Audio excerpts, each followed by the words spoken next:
dear friends, once again all of you welcome in my class. Do you have a good memory? Has your memory ever played any tricks on you? Forgetfulness often puts you in a tight spot, but forgetting a part of your life completely may drive crazy. Let's go through the chapter Bepin Choudhury's Lapse of Memory, written by Satyajit Ray. First of all, shall we go through the summary of the story first? Before that, let's see which are the main characters in the story. The characters are Bepin Choudhury, Parimal Ghose, Chunilal, Dr. Paresh Chandra. So these are the main characters in this story. Which are they? Yes, Bepin Choudhury, Parimal Ghose, Chunilal, Dr. Paresh Chandra. These are the main characters.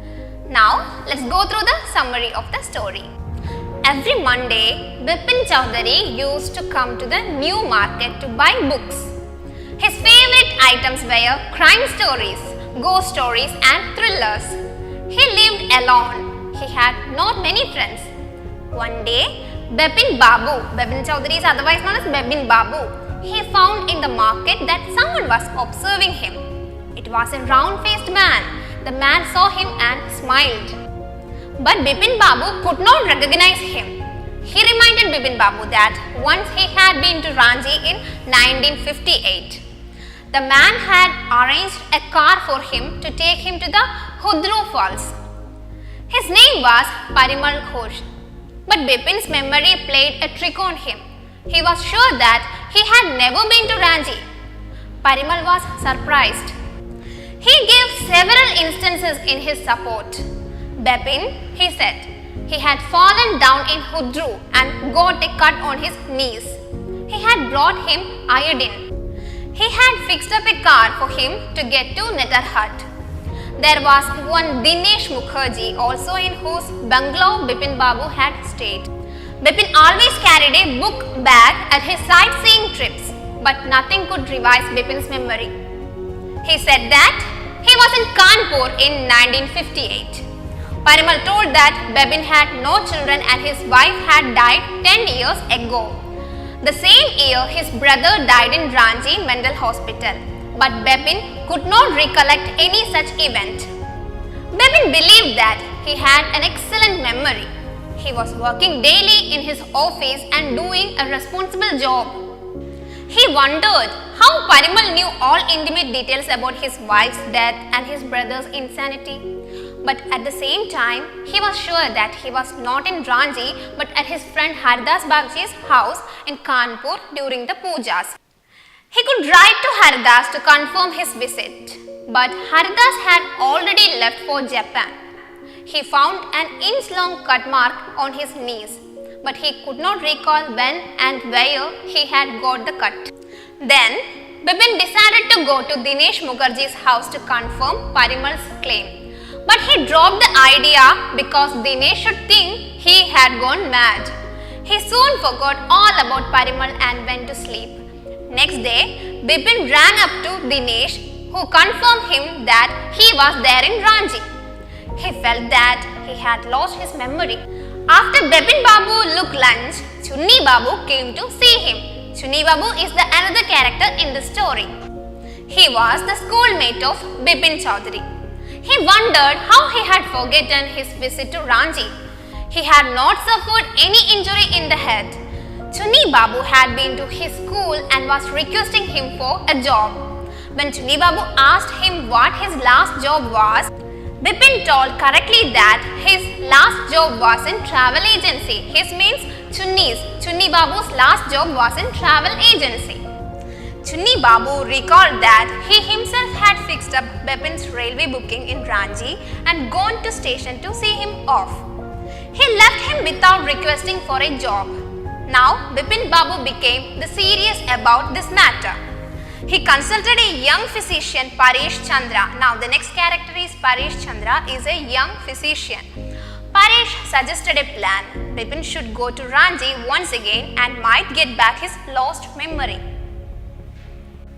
Bepin left for Ranchi the same evening. At Ranchi, Bepin Babu realized that he had never been there before. He did not recognize any building or bazaar. Bazaar means markets. He left for Hundroo Falls.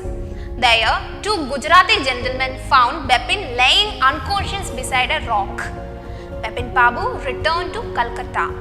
He received a letter, urgent and confidential.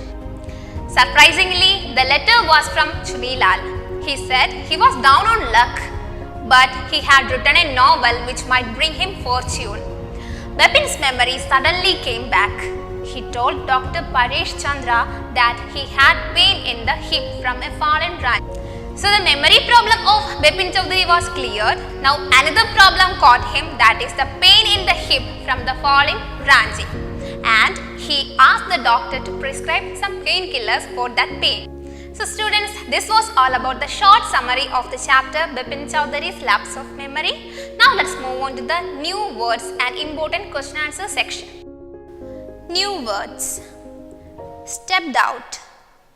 Come forward. Symptoms. Signs.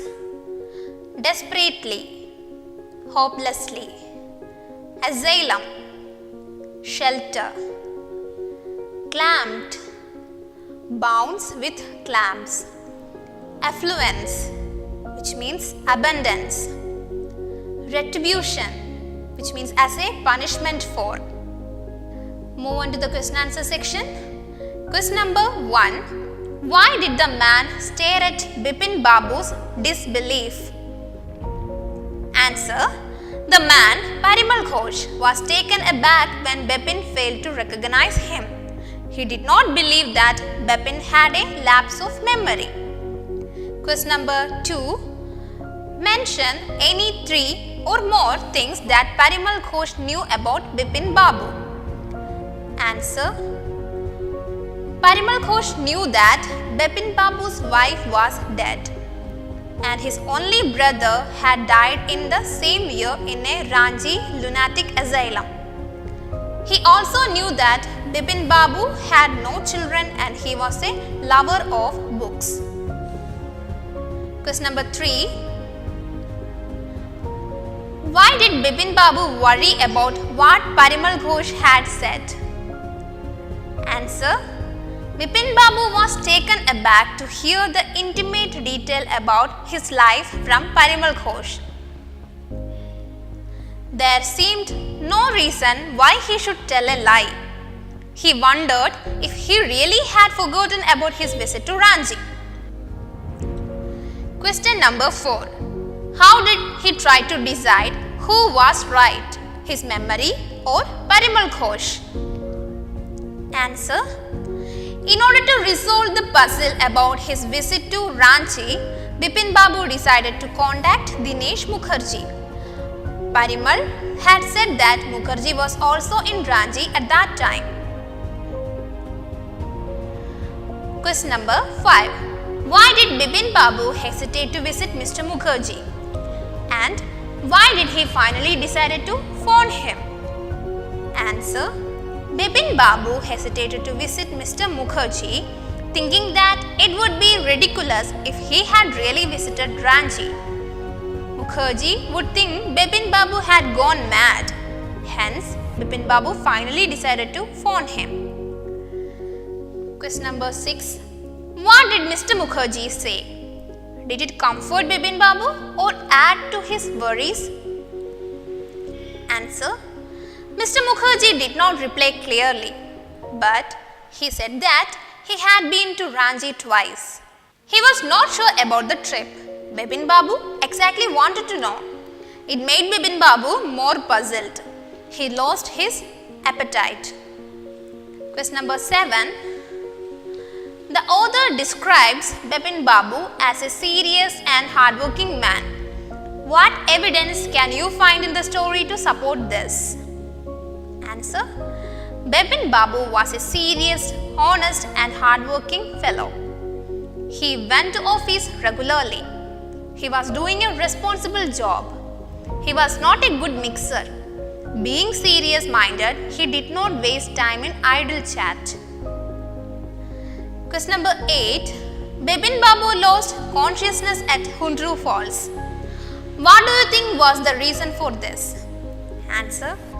Bepin Babu might have slipped near Hundroo Falls that made him unconscious. Ninth question. Why did Bepin Babu change his mind about meeting Chunilal? And what was the result of this meeting? Answer. Bepin Babu first refused to meet Chunilal. He was in no mood to help Chunilal out of his trouble. But he changed his mind soon. He thought Chunilal might remember something about his trip to Ranchi in 1958. Move on to the last question. Question number 10. How do you think Bepin Babu reacted when he found out that Chunilal had tricked him? Answer.